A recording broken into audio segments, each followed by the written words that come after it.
Hello, everyone, and welcome to the Road Weather Spotlight, where the weather meets the road for Edition 2 webinar. My name is Anaf Moshed, and I'll help facilitate today's webinar. As a quick reminder, at National Operations Center of Excellence, we offer a variety of resources to support the transportation systems management and operations community. You can go to NOCO's website to browse through the links for TISMO resources and news. Previous webinar recordings and case studies can be accessed from there as well. Now I'll cover a few logistics for today's webinar. We are recording this webinar, and the recording will be available on NOCO's website. All the attendees are encouraged to stay engaged by using the Q&A feature for questions and chat feature for comments. These are both located on the bottom of your screen. We have a question and answer session at the end of the presentation, so if you have any questions, we encourage you to enter them in the Q&A area as they come to your mind at any time. Also, please feel free to enter your name and agency in the chat to say hello to your peers. At this point, I'm going to hand it over to Jeremy, who is the Road Weather Management Program Manager for Federal Highway. Jeremy, the floor is yours. Thank you, Anaf.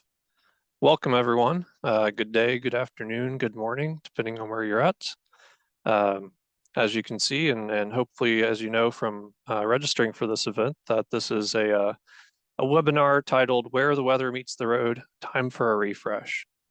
And you may be wondering, where is this coming from?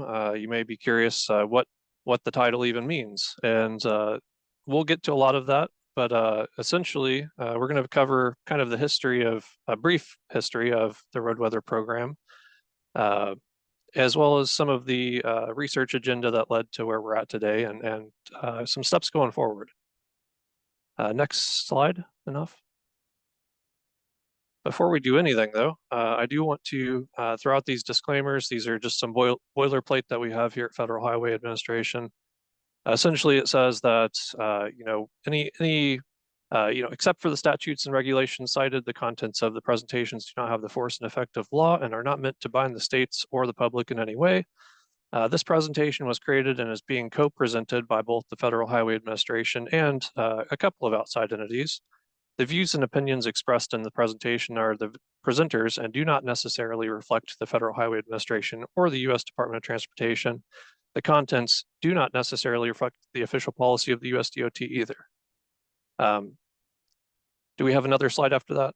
If not, there we go. Yeah. So as you may notice, I won't have any additional slides. I'm going to try and get us through this next section pretty quickly here. So it is not a technical issue.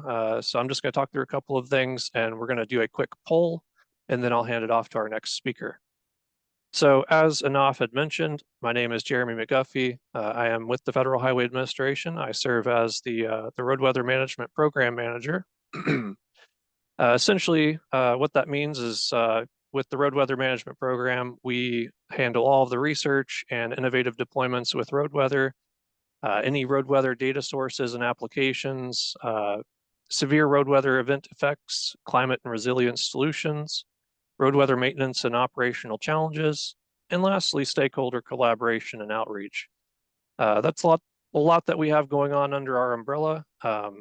There's a ton more that we do. If you go to our website, searching, Federal Highway Administration's Road Weather Management Program, you can find more, as well as any published documents that we have out there. So what are we covering today? So like I had mentioned, this is kind of going to be going into the history of the Road Weather Management Program. That's going to be handled by Paul Pisano, who serves as the chair of the Transportation Research Board's Road Weather Committee. Next up after that would be Paul Higgins with the American Meteorological Society, covering kind of the meteorological perspective of where the weather meets the road and some of the research that we have coming up or that we're looking towards in the future. And then lastly, we have Rick Nelson with the American Association of State Highway and Transportation Officials, who's going to be doing a transportation perspective of research. So last bit here. One of the big questions I always ask is, why road weather management? Why is it so important? And there's kind of three things that we focus on. The first is obviously safety. something that you may not know, or something that you may not be familiar with, is the NHTSA FARS data, which is a database of all crash statistics. And from this database, we've been able to surmise that about 1 in 10 fatal crashes in the United States has inclement weather listed as a contributing factor. In 2021 alone, weather contributed to 3,500 fatal crashes and around 175,000 injury crashes. Weather-related crashes cost an estimated $133 billion each year. The second big item, why this is so important, is obviously commerce. Inclement weather accounts for about 15% of congestion nationwide. For the trucking industry, that's about 32.6 billion hours of delays. As far as the motoring public, people commuting to and from work, that's around 879 million hours of delays, and that costs about $12.1 billion in lost commerce. And then the last one is public resources, and this is something that a lot of the state transportation agencies like to keep an eye on. It has a significant impact on state DOT budgets.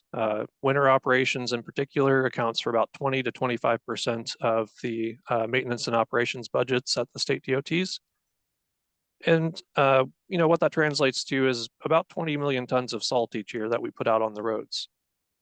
So that's a lot of data to take in. That's a lot to consider, but so these items are all reasons why road weather management's important, and why some of the research that we do is important. All right, so that is all I got. I'm going to hand it back off to Anaf for our poll questions. Thank you, Jeremy. I will pull poll questions right now. Can you see a question on your end? Looks good.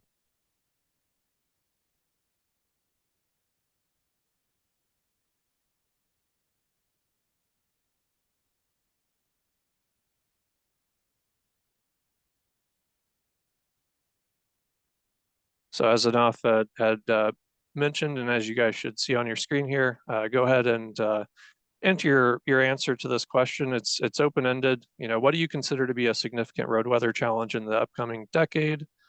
Feel free to put whatever you'd like in that box. I think that any candid answer is going to help us here, because it'll help us point the ship in the right direction.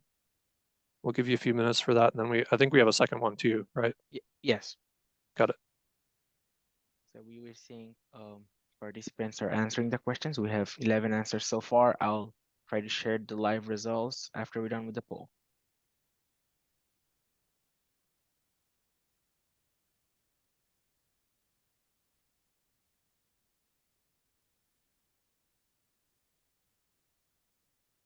I'll give it a few more seconds.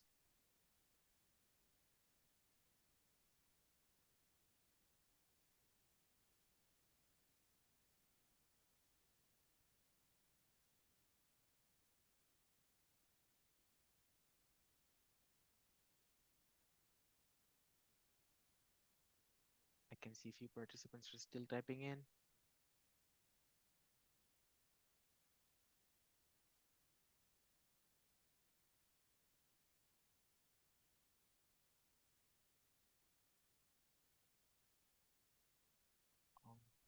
So I'll end the poll in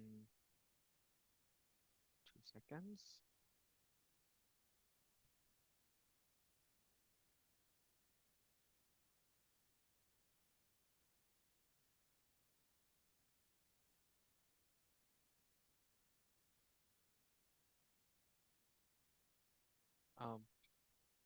Can you see the screen, Jeremy, with the answers?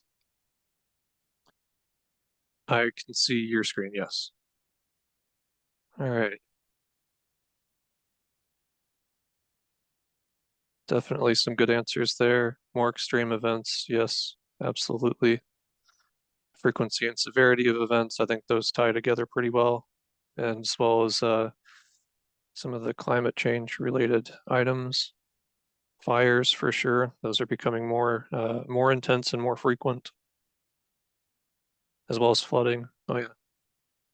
I think those are some good answers and definitely some good starting points. It's not to say we aren't considering those, but it's good to hear from the community of practice out there and understand that you know your eyes are on the same things. So we'll go ahead with the second one there, enough.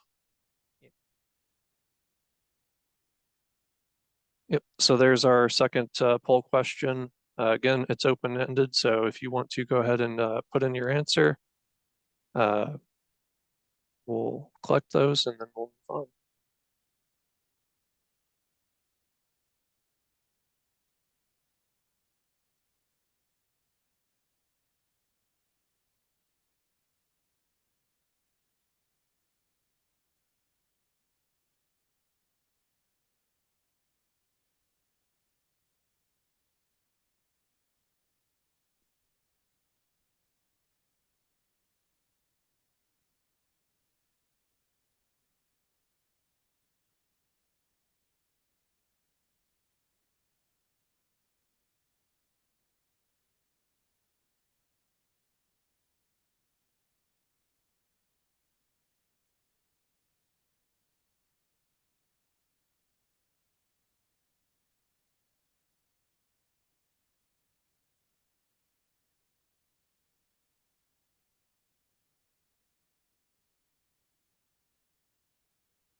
All right, we have 13 responses so far. I'll give it a few seconds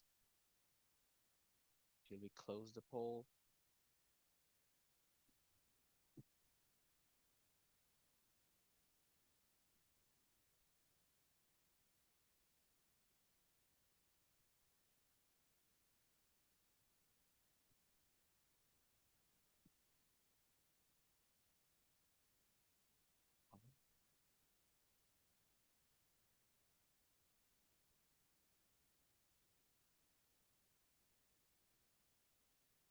Can All you see the right. results, Jeremy?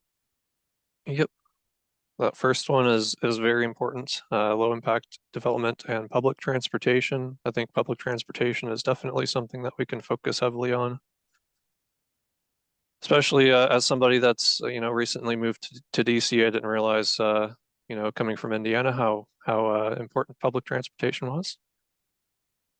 Let's see, machine learning, predictive analytics, definitely. I think those definitely have a place in our toolbox. Drones, GPS, redundant systems, absolutely, especially for cybersecurity. Crowdsourcing, yep. Adaptive route optimization. Somebody knows my favorite buzzwords. Technology sharing, yep, yep, all good. Yeah, absolutely.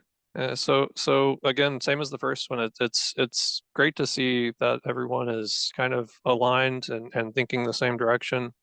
It's extremely hard to look to the future and kind of predict how things will be, but I think that we see there's a lot of needs and opportunities, and it's up to us to kind of fill those gaps. So I appreciate everybody, you know, attending, everybody filling out the polls. Stick around. We're going to jump right into our speakers now. I'll be introducing our first speaker now, Paul Pisano, who, like I had mentioned, he serves as the TRB Transportation Research Board committee chair for the Committee on Road Weather. So Paul Pisano is an independent consultant for transportation operations. Previously, Paul was the team leader of the Road Weather and Work Zone Management Team in Federal Highway Administration's Office of Transportation Operations.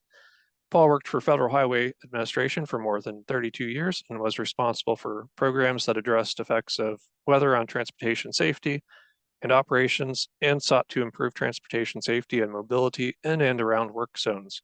Paul is the recipient of the 2016 Kenneth C. Spengler Award from the American Meteorological Society, and he holds Bachelor's of Science and Master's of Science civil engineering degrees from the University of Maryland. Paul, the floor is yours.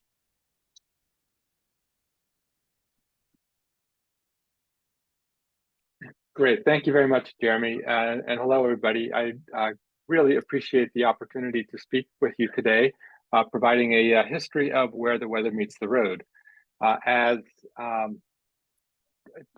Jeremy was just telling you, this is some work that I was involved in when I was at Federal Highway Administration, and now that we are having this conversation about whether to revisit this and do a refresh, I think it's great to first look at where have we been. And so my presentation today will be to give a little bit of the context and what we did 20 years ago.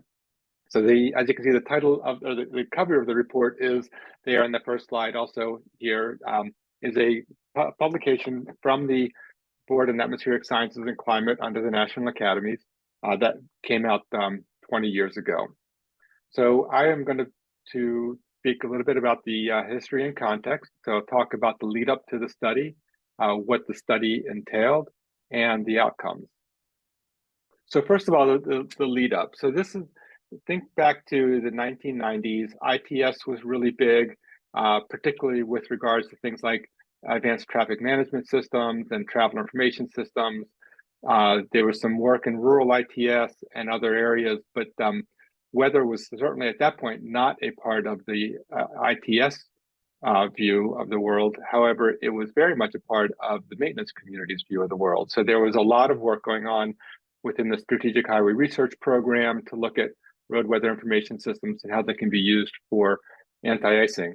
But at the in the 90s, so with ITS really taking building momentum more broadly, some very critical leaders at the U.S. Department of Transportation, namely Deputy Secretary Mort Downey, Christine Johnson, who at the time was the head of the ITS Joint Program Office, Shelley Rowe, who was my supervisor in the Office of Transportation Operations, recognized that there are these huge safety and operational impacts of weather on the nation's roads, as Jeremy just also shared with you. And because of that, they created the Road Weather Management Program in 1999. And that is, I was there from the beginning. I started with that program and carried it through until my retirement in 2019. And now it's being making great progress under the leadership of David Johnson and Jeremy McGuffey. So we had this program. What does it mean? What do we need to do? And because it was a new program, it gave us an opportunity to take a step back and look at the big picture. And part of that was for Federal Highway to approach the TRB Consensus and Advisory Studies Division in 2002 about this topic of road weather management, wanting to get this big picture view. And it was agreed that the subject was ripe for a comprehensive study. So TRB approached the Board on Atmospheric Sciences and Climate, BASC, to consider pursuing the study instead of being done under TRB, but all within the broader context of the National Academies. So the study scope was then to examine the research opportunities and required services, investigate the current state of the knowledge regarding road weather conditions, recommend key areas of research, identify possible agency requirements, have a practical focus, and in essence, the study will provide a framework and recommendations to engage the transportation and weather communities and other stakeholders in the development of a strategic plan to guide road weather research. Bottom line is that there was recognized gap in knowledge and resource coordination and a need for an interdisciplinary look at weather and roads at the 30,000-foot level. So this is what the US DOT approached the National Academies to explore. The National Academy's perfect body to take that question and move forward with it, particularly with this whole question of coordination between these two communities, the transportation and weather communities that at the time really had not been working together from a surface transportation perspective. There was great history in coordination from an aviation weather perspective between the US DOT and the meteorological community, but we'd never done that at the road weather level. So BASC then pulled together a study panel. You can see the names of those who are on the panel for this study. listed here, all of whom were leaders at the time, either from the transportation or weather communities. Unfortunately, most of these people, all but one, have since moved on. So, these were a lot of the movers and shakers at the time between the two communities. Amanda Stout, the last person on this list, was a staff person at the time at Basque and is the primary author of the report. She's the one who pulled it all together. So that report and what came out of it were a number of findings and recommendations. First and foremost, it said it's apparent to the committee that the two diverse communities, that's transportation and meteorology, are not yet working together to address the road weather problem, and that special efforts are needed to bring these two communities together in an effective working relationship.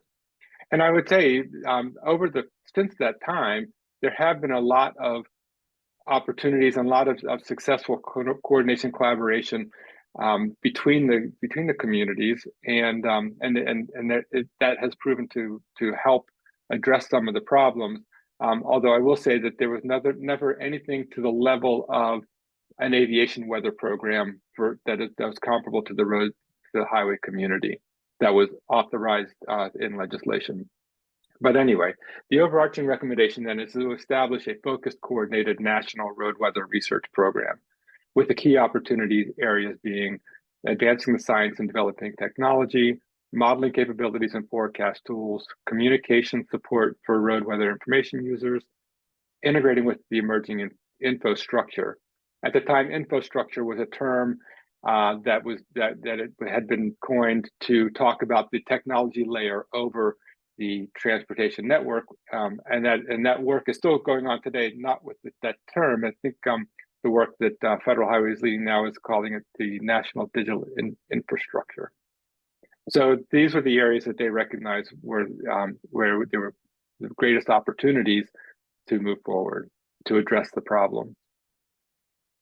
So at the same time, again, there was a lot of activity, a lot of talk, a lot of momentum growing behind this whole idea of road weather, and there were a couple of other things that happened that helped to further advance the interest. In 2003, the American Meteorological Society Policy Program sponsored a policy forum on the subject. There's a really good report out on that, which came to very similar conclusions.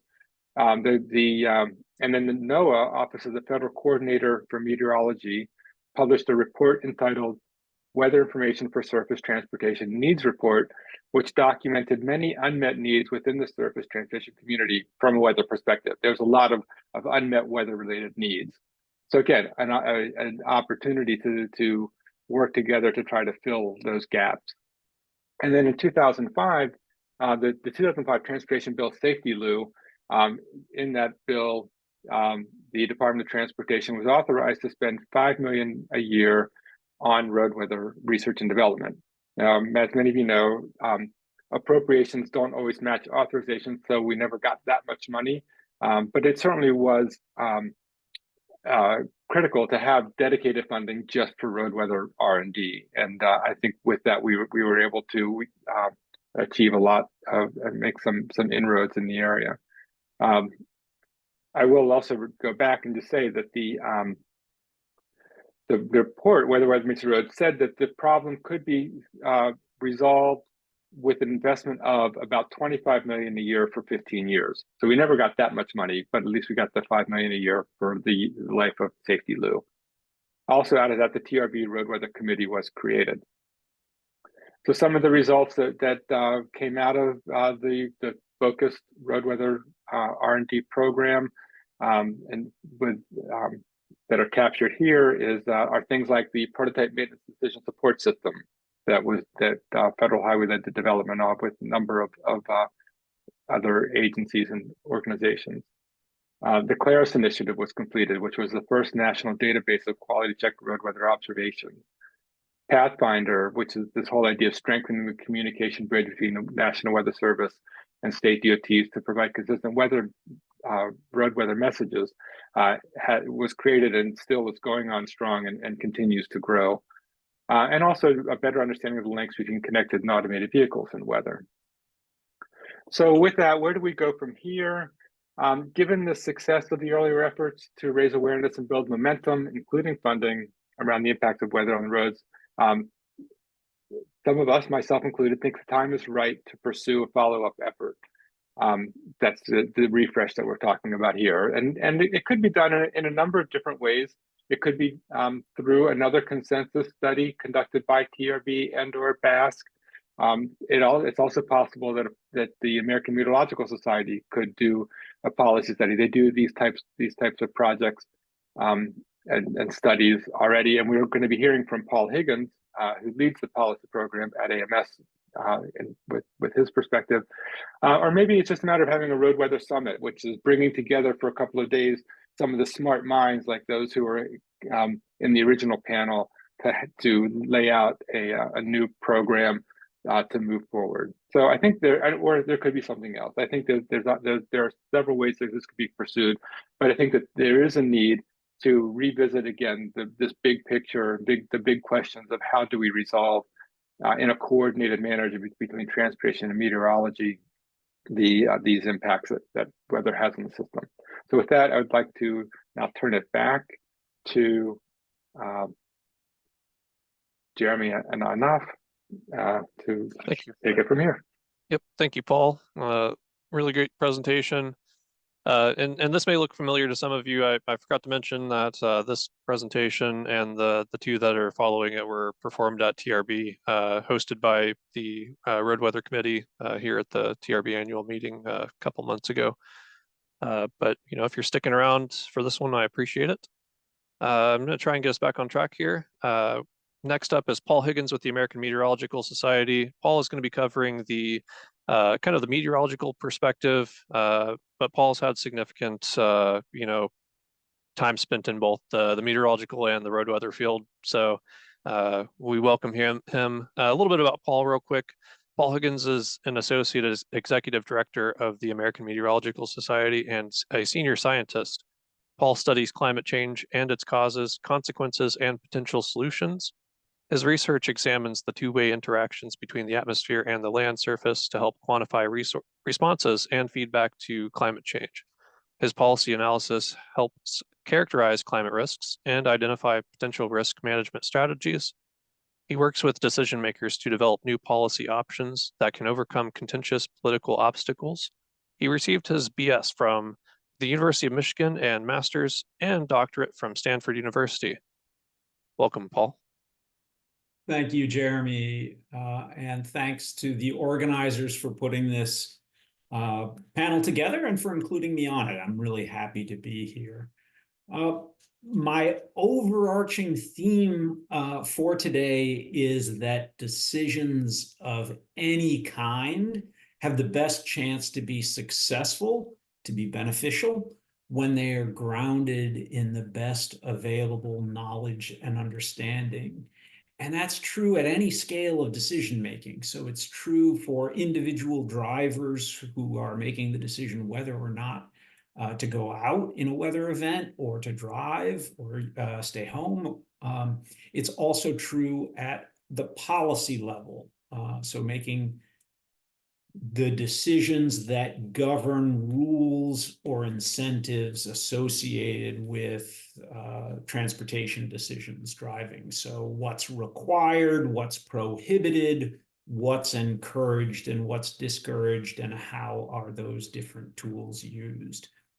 All decisions have the best chance to be effective and beneficial when they're grounded in the best available knowledge and understanding, which is why we're talking about a potential refresh and the possibility of doing a refresh that adds knowledge and understanding with respect to road weather. I want to start by talking about the urgency and opportunity of the moment that we're in. This is a period of rapid and transformational change that we are going through. And there are, I think, three main drivers of this transformational change. They're interrelated, but also each stand alone. So the first is technological advancement that is occurring. AI, big data, data analytics, a whole host of factors that are changing what is possible. There's also an amazing amount of societal disruption that's going on. Our understanding of the central importance of equity, inclusion, and justice, how we get news and information, where we live, just a tremendous amount of societal disruption and environmental impacts, global scale changes in the environment, climate change being one that gets a lot of attention, but not the only one by any means. And cars and roads, surface transportation more broadly, is both a major driver of those changes, where we live, who we interact with, and also highly sensitive to those changes, and will be a huge determinant of our future success. So with respect to environmental change, climate change, as I mentioned, air and water pollution, how we use land, societal transformations, public health, whether we get physical activity in getting around or are not getting as much physical activity, who we live with, who we engage with, the use of salt on roads, another form of environmental impact, issues of equity, inclusion, and justice as well, what schools we go to, where pollution is located.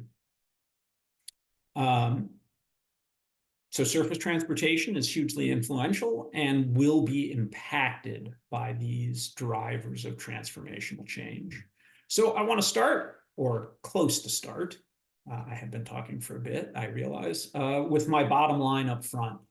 The first is that there is an urgent need for understanding that is both comprehensive, and we'll get a little bit more to that, and actionable. It's really important that we have the information that we need to make good decisions, and it's presented and available in such a way that makes decision-making possible.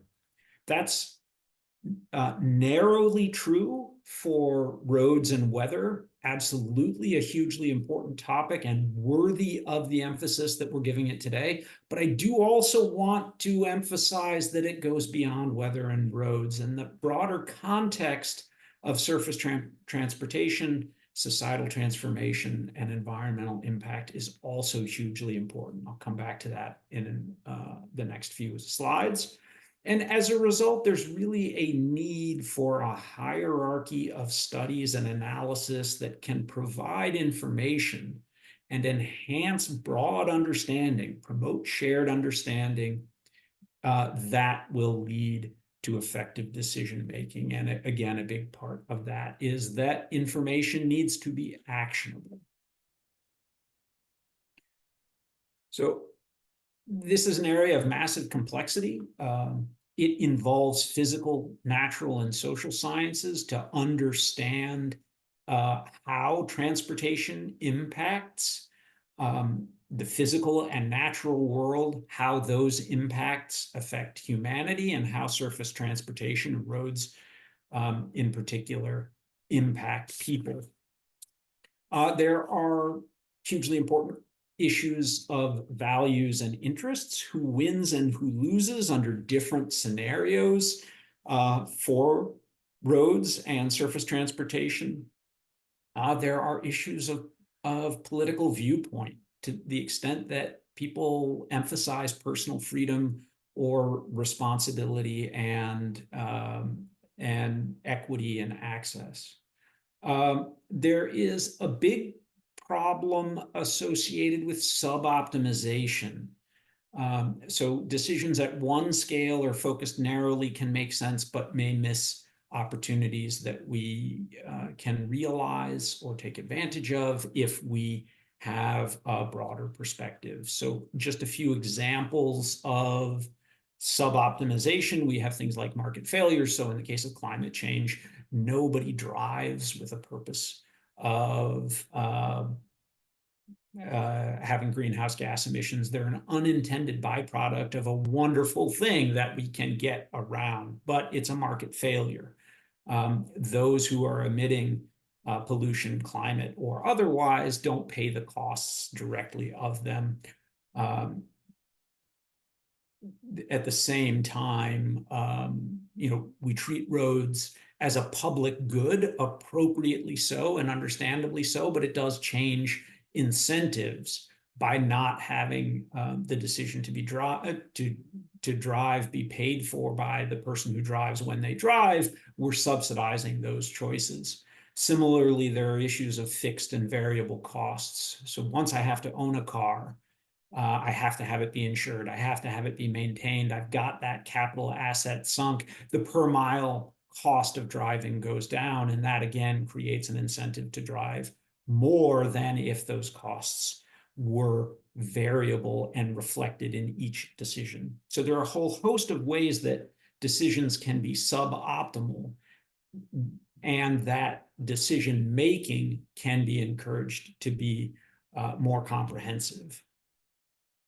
Equity, inclusion, and justice, I've alluded to, but I think it's also really important to think about equity, inclusion, and justice for whom or what, and over what time and spatial scales. I'll say a little bit more in talking about some of the interconnected issues that we face. So personal versus driver safety, personal safety and driver safety versus autonomy is, I think, a really interesting and important one. So we're all aware, I think, of people who make the choice to get larger vehicles to protect themselves, but at a potential risk to those who are around them.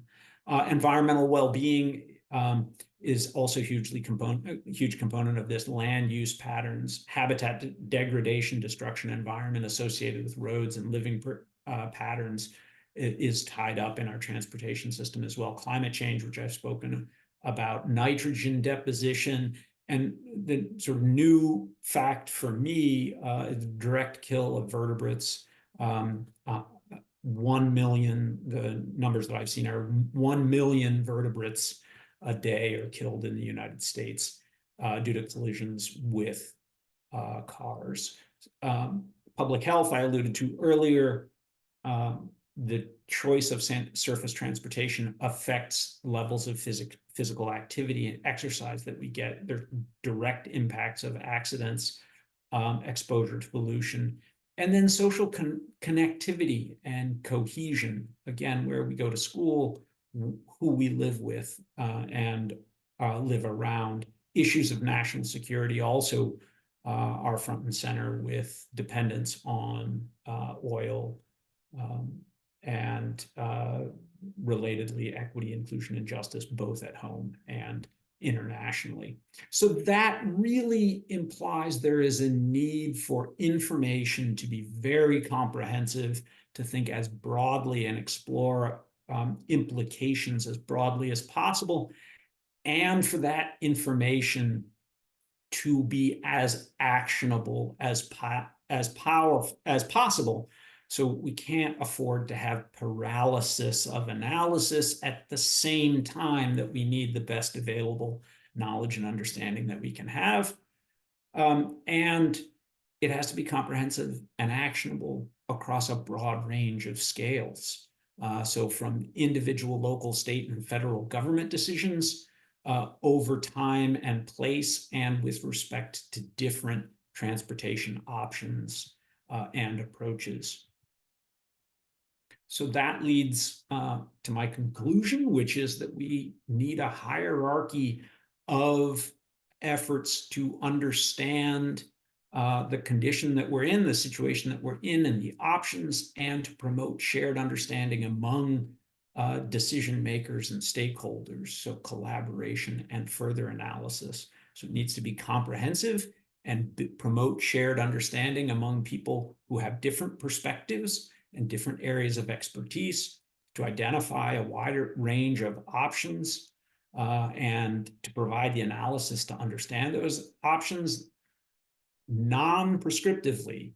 So recognizing that interests and values always matter to decision making, but information can help.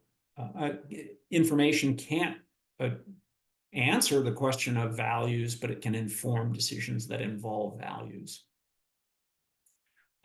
We need to foster collaboration as well. One of the things that the American Meteorological Society over the last 20-some years has really focused on is facilitating public, private, academic, and NGO contributions in weather and to the broader society. And I think that's absolutely true here as well.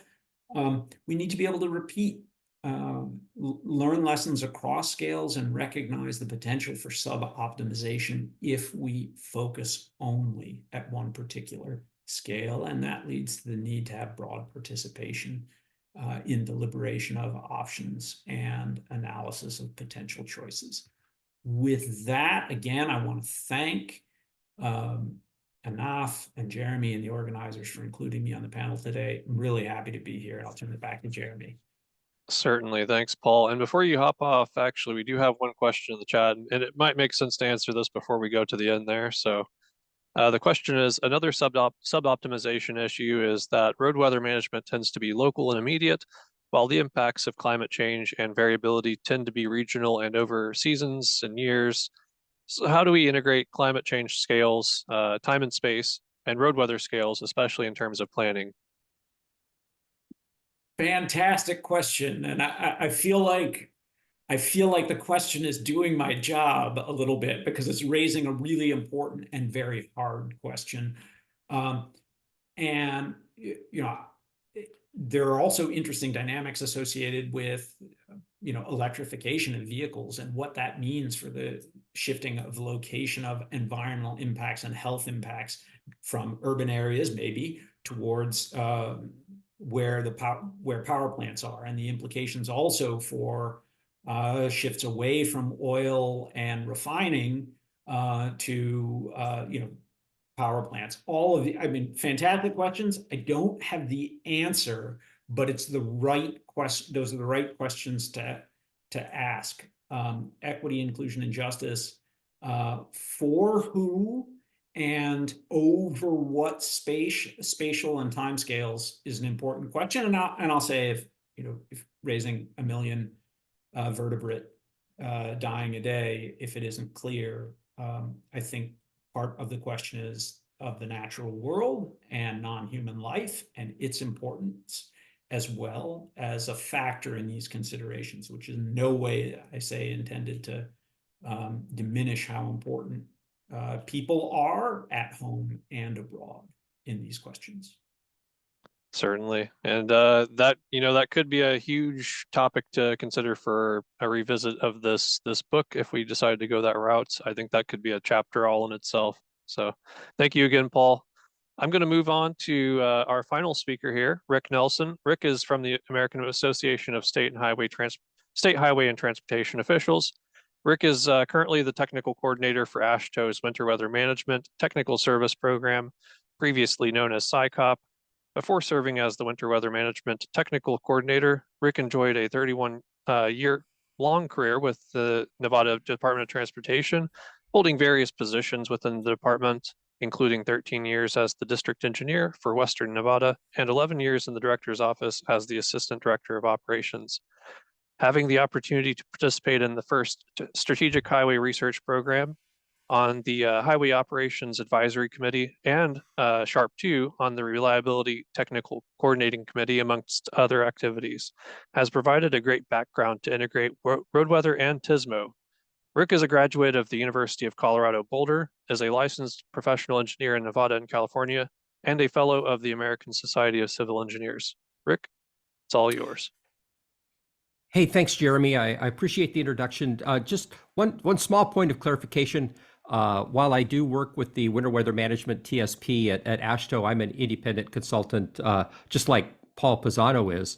And I really want to thank you all for giving me the opportunity to talk a little bit about the transportation perspective associated with where the weather meets the road. Paul Pisano did an excellent job of laying the foundation for the report that was written, that was put together in 2004. And what I'd like to do is take just a few minutes and talk about some of the underlying things that the consensus committee were thinking about, were placed in front of them, that they used to craft these recommendations in Where the Weather Meets the Road.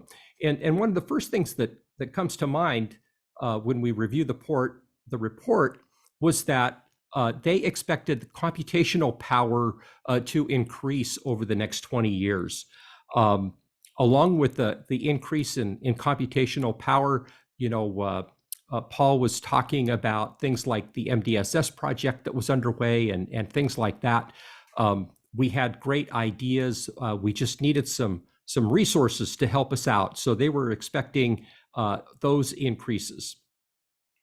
And along with that, one of the things that they fully expected were advances in forecasting, both from a road weather point of view, as well as higher resolution models that the National Weather Service could produce for us to help us. So we were thinking a lot about advances that were going to take place in the ability to forecast. With respect to GIS and GPS, in 1993, the federal government opened up GPS to civilians for civilian use. And in 2000, just on the heels of this report, again, the government turned off the selective availability that was built into the GPS system at the time. And you may recall that selected availability is one of those things where it built in a delta. So they blurred the vision, if you will. And in 2000,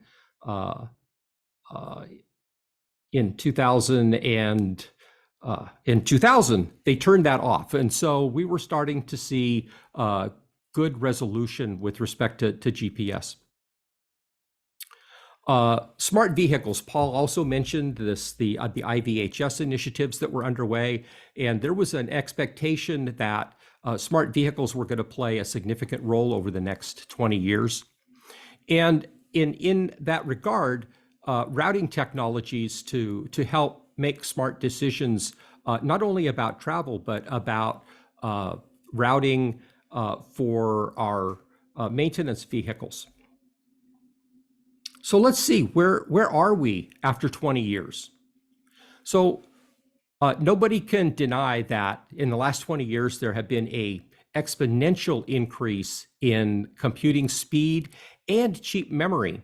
And that's given us a lot of resource to do things with big data and more advanced computational routines. Advances in forecasting. Paul talked about the decision support system, and there are many other advances in forecasting that have taken place that are in play today. With respect to GIS and GPS, in 2007, the government announced procurement of the next gen GPS that does not include this selected availability. So, up until 2007, there was always this fear that the federal government could turn selective availability back on, and the resolution, the GPS resolution that we had come to enjoy would go away. So there was some concerns about how that might happen. So that's gone away now. We know what we've got. We know it's going to be consistent. And so applications surrounding GPS technology and GIS tools have come to play, just like the track-a-plow that we see here in Michigan, and several other GPS tools that are available for the winter maintenance community. Smart vehicles, we were working hard on IVHS, and they've changed their acronyms a few times. But one of the things that has truly happened while all of our vehicles might not necessarily be connected, we have connected operators. With the advent of cell phone technology, and smartphone technology has gone a long way to connect our operators in addition to some of our other vehicles. Routing technologies have turned into routing applications. And you can see a couple of examples here where we can get turn-by-turn directions. We can get information about what travel in front of us might look like with respect to the weather. These are a couple of apps that I use. One is the iDrive app that plots the weather along my route, and the other, of course, is Waze that we've all come to know and use. So that's where we were, and that's where we are. So what does the operating environment look like for us today? And I think it's important that we think about that when we're considering what do we do to take a look ahead. I don't think anybody will disagree that the pandemic has created some very profound changes to travel patterns and vehicle miles traveled, not only here in the US, but around the globe. I had an opportunity to speak with the public works director from Calgary, Canada. And one of the things that became extremely evident to him early on was when people started working from home, commuting into the downtown core of the major city wasn't necessarily as important as it used to be. And so he's seen a significant change in travel patterns as people have gravitated away from downtown and more into networks of their neighborhoods, right? And so that sort of changed the way he had to look at how he performs his winter maintenance. We've seen workforce challenges. We've always had workforce challenges. We've always struggled to find skilled operators, but now many agencies are facing 30 and 40% vacancy rates.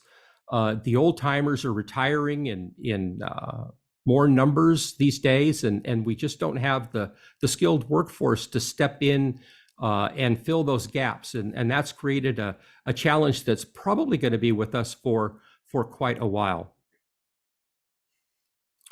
Smartphone saturation. When they did the report back in 2004, about 60% of U.S. citizens, of U.S. adults, had a cell phone. And the first iPhone was introduced in 2007, long after the Consensus Committee had written this report. This was definitely one of those disruptive technologies that cropped up that wasn't necessarily on their horizon when they built the report. Like I said, first cell phone came out in 2007. The first Android followed the year after in 2008. In 2010, 35% of adults in the US had a cell phone. In 2000, just recent numbers show that over 85% of adults have a smartphone. And that really is a game changer for them being connected and participating, if you will, in the business of road weather management. The other change that we've seen, along with this increased computational power and technology, is this idea of artificial intelligence, of machine learning, of deep learning, which I think is really going to expand our toolkit, if you will, in the future with respect to road weather management and providing winter service. So a few final thoughts. Just like we used to say back in the 70s and 80s and 90s, we can't build our way out of congestion. Today, we can't build our way into resilience. Having a resilient network is so very important, as Paul Higgins talked about. It's just ingrained in our society the ability to get where we need to be and get goods where they need to be as well. And so we're going to have to think of ways to leverage our operational techniques so that we can increase resilience in the existing network.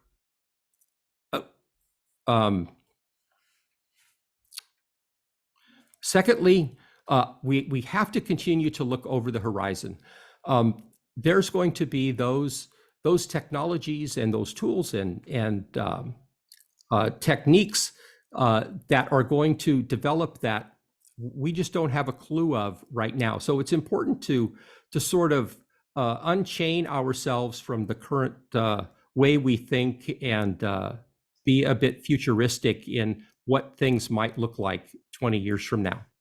And as Paul Higgins talked about, this idea of including the social and behavioral sciences is extremely important. And anybody that's heard me talk about this has heard me say before that there are three players when it comes to providing good winter service.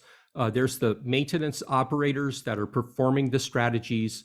There's the network operators that are managing the network. And the motorists are this third cog in the wheel because the decisions that any one of those three make impacts the actions of the other two. And so in the past, we haven't really thought about the motorist as an active player in our business. We thought of them more as a customer. And while they are a customer, they are an active player. And just like we have to make smart decisions about how we're providing winter service, they have to make smart decisions about their winter travel as well. And lastly, the what and the who. Who are the players with respect to winter weather management and providing transportation services throughout the course of the winter? Who are the disruptors? What are the disruptors going to be? What's the next smartphone that's going to come down the line that's going to change the way we do business and interact with folks? What are the third parties out there? Are there going to be new ways out there, new iDrives out there? What are the third parties that are going to come to the game and play in this sandbox that we call winter service? And so, lastly, I think it is time to revisit where the weather meets the road. It's time to chart a course for winter weather management and what it might look like in 20 years. Jeremy mentioned that at the beginning. And quite honestly, if we don't think about where we're going to go, there's no way we're going to know if we ever get there. And with that, I thanks for your attention, and thanks to the organizers of this webinar for giving me an opportunity to share my thoughts on this. Absolutely, and thank you, Rick, for showing up as always. Before we'll take some questions, but real quick, I do want to share some of my parting thoughts too. You've heard from all these folks here, and probably the most obvious question is what's next. This book here, as you've seen from everybody's slides, it provided a very good foundation for the last 20 years worth of road weather research. And as you know, technology has changed rapidly since then. I remember being one of the very first schools in my local school network, and we got computers, and those computers had floppy disks, and that wasn't all that long ago. So things have changed rapidly. Not only has technology changed, but also the road users' needs themselves. And you got to ask how do all these changes look currently, and has that affected what that research agenda looks like, and how will they change in the next 20 years, and how can we meet those needs? So we want to build something that outlives all of us in our positions. We're going to retire, and we want to hand off a successful program to the next person, right? So I want to thank everybody for showing up. My parting thoughts before we go to questions is, how have the road users' needs changed in your area? Are you one of those people that feels strongly about road weather? If so, if you want to be involved, reach out to one of us. You've gotten everybody's contact information in the chat there. Reach out to one of us, start asking questions. Let us know that you feel strongly about road weather and the intersection of meteorology and transportation, because we'd like to hear from you. So with that, let me see if we have any. Enough. Have you received any questions? Yes, so we have a question in the chat box for Rick. Okay. So Rick, the question is, what topic do you see as the current highest priority for improved decision support? So I think I believe that when you look at the staffing issues that we have that we're being faced with these days, I think there's a huge opportunity for and I hate to like go back onto this artificial intelligence thing, but there's so much decision making that has to take place in the cab of a vehicle to provide these strategies to improve the road surface. One of the things that really resonated loud and clear at the TRB conference last May was that the need for operator assistance in the cab, not necessarily operator automation, but operator assistance to help operators make smart decisions about treatment strategies and that sort of thing, really is going to come into play as we have fewer operators, as we have, it's going to take time to develop that experience. Jeremy, it's just like the smart snowplow that you've got going on in Indiana. It's like, I think building on those kinds of technologies where it's important to be sure the truck is in the right place at the right time, but have these AI tools that can help operators make decisions to take some of that load off of their chores while they're behind the wheel, so they can focus on driving and making sure that vehicle is where it needs to be, and not so much about the treatment strategies and things that need to take place. All right. Thanks, Rick. It looks like Paul Pisano, you had a question. Yeah, actually, I have a question for Paul Higgins. At the same time that Where the Weather Meets the Road came out, there was another report that Basque produced called the Fair Weather Report, which was a big picture look also at the relationship on the weather within the weather community between public, private, and academia. And AMS certainly, as you said, has done a great job addressing a lot of the needs that came out of the Fair Weather Report. And AMS is really a good body to be in that position to work across those three three structures. Anyway, my question is, at the AMS annual meeting, it was clear that that you all are going through a similar type of revisit of the Fair Weather Report today, and I'm wondering if you could share with us what approach you're taking to do that, and how that might be something we could learn from how to pursue a refresh of Where the Weather Meets the Road. Yeah, well, thanks for the question, Paul. Yes, so my colleague Keith Sider, who was former executive director of the American Meteorological Society, probably had just started as executive director about the time that the first road weather report was underway. He now works with me in the policy program, and he's leading this study. And what we're working on is a 2-year study looking at the future of the weather enterprise. So how do we, over the next decade and beyond, help ensure that the weather enterprise is as effective as possible at advancing knowledge and understanding and helping people and all life benefit from the knowledge and understanding that the weather community can provide. So the structure that we are using for that is to have, we're doing it in partnership with the Volunteer Commission on the Weather, Water, and Climate Enterprise, which came out directly of that Fair Weather Report. Fair Weather Report said AMS should be a home to the discussions between the public and private sectors AMS is, doesn't take positions on who should do what. We provide a venue for folks in the public and private sectors to come and talk things through and ideally collaborate, or at least understand one another and know where the points of friction are. So we have 7 working groups, over 100 volunteers who are looking at different aspects of knowledge advancement and knowledge use with respect to weather over the next 2 years. I will say my program is entirely soft funded.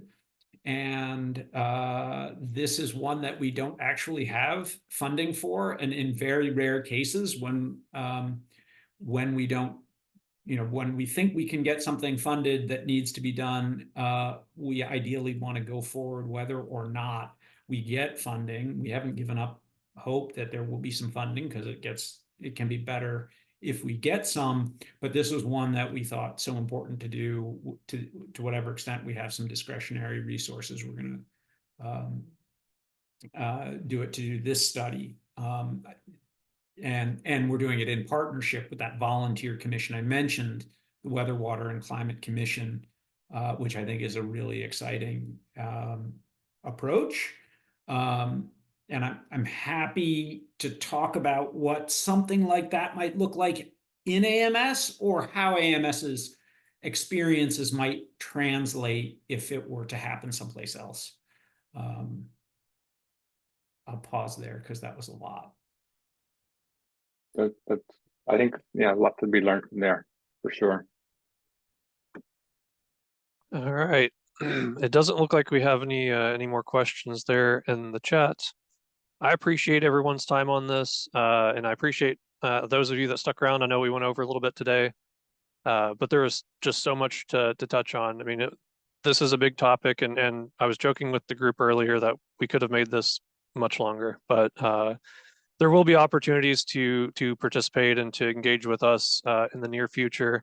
I know that Rick, I'm not sure if Rick mentioned this, but he's going to be touching on this topic in an upcoming podcast episode. So again, all of our contact information is there in the chat, as well as some links to the research that we referenced. If you feel strongly about this subject, please reach out to us. And I thank you for your time. Thank you everyone for attending today's webinar. I also wanted to thank our panelists. We had a great discussion here today. As I mentioned in the beginning, a recorded version of this webinar will be available on NOCO's website. On behalf of the National Operations Center of Excellence and our presenters, thank you for joining us today, and have a great rest of your day.